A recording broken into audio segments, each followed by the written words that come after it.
Shalom Sobat Pemenang yang dikasih oleh Tuhan. Materi renungan kita hari ini dengan menjadi serupa dalam kematiannya, menjadikan kita memiliki kasih yang tulus seperti Yesus telah mengasihi kita melalui kematiannya. Dasar renungan dari Lukas 6 ayat 2 sampai dengan 48. Inti renungan kita hari ini, Yesus mengatakan, sebab itu aku berkata kepadamu, dosanya yang banyak itu telah diampuni sebab ia telah banyak berbuat kasih. Tetapi orang yang sedikit diampuni, sedikit juga ia berbuat kasih. Lukas 7 ayat 47. Sobat pemenang, ada 3 pertanyaan penting yang perlu kita renungkan hari ini. Yang pertama, dapatkah Anda melihat betapa besarnya kasih-Nya melalui kematian Kristus? Yang kedua, jika Yesus melalui kematiannya merupakan kasih yang terbesar, mengapa kita tidak bisa mengasihinya dengan segenap hidup kita? Lalu yang ketiga, apakah maksud Yesus memberikan ukuran perbuatan kasih dengan kasih yang telah kita terima dalam Lukas 7 ayat 47? Saudara, dia Tuhan, dia bisa dari sorga lalu berbicara pakai petir. Atau utus malaikat bilang, ya kalau mau ke sorga caranya begini, caranya begini. Betul saudara? Kan sekarang orang Kristen kalau suruh pelayan tuh maunya praktis begitu saudara, nggak mau repot, bener nggak? Tapi dia Tuhan rela mengosongkan dirinya, harus pola pelayanan kita orang Kristen, katakan amin. Saudara harus repot, itulah pelayanan. Kalau saudara nggak mau repot, itu namanya bos. Dia Tuhan loh, dia bisa keledai ngomong tentang kehendak Tuhan. Aku peristiwa bilang betul, dia bisa itu pakai semak belukar menyalam, dia bisa pakai tiang awan tiang api untuk menuntun bangsa Israel. Tapi kenapa dia mau menjadi repot, rela menjadi manusia? Karena dia memberi pattern pola. Kalau engkau anak Allah, kalau kau ingin menjadi serupa dengan aku, ikutilah teladanku, kata Tuhan Yesus, katakan amin.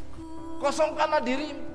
Makanya saudara, istilah pelayanan itu hanya muncul di gereja Tuhan. Saudara, Tuhan bisa melakukan perkara yang ajaib ketika ditangkap di Taman Getsemani. Tuhan bisa mengikuti keinginan Petrus. Masa Tuhan saya mati, mau ditangkap begini sih, sampai dia marah, emosi itu, telinga seorang prajurit dipotong. Tuhan bisa melakukan banyak perkara yang ajaib untuk menyelesaikan supaya orang percaya. Tapi saudara, Alkitab mencatat dalam kitab Keluaran 40 tahun Tuhan melakukan mujizat terbesar dan belum pernah kita alami. Tetap orang-orang itu binasa. Maaf ya Tuhan, kalau saya jadi Tuhan, mungkin Tuhan udah berpikir begini ya, ini orang-orang ini ya sudah kasih mujizat yang luar biasa, tetap aja nggak percaya sama aku, tetap aja binasa. Mau mujizat apa lagi? Coba laut terbelah, ada? Belum ada. Roti mana turun dari surga, kita sudah alami? Belum ada. Itu perkara-perkara yang ajaib loh. Mau perkara ajaib apa lagi supaya kau percaya sama aku? Kata Tuhan. Ini Tuhan ambil keputusan, udah berikan aja anak yang tunggal, Yesus Kristus mati di kayu salib. Itu mujizat terbesar. Kenapa? Setiap orang yang memandang kepada kematian Kristus, dia akan punya pattern, punya pola hidup, cara hidup serupa dengan Kristus.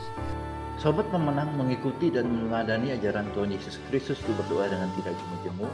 Mari kita responi renungan hari ini dengan berdoa. Tuhan, aku bersyukur buat kasih-Mu yang terbesar, karena itu mampukan aku untuk berbuat kasih sebesar kasih yang telah aku terima dari-Mu.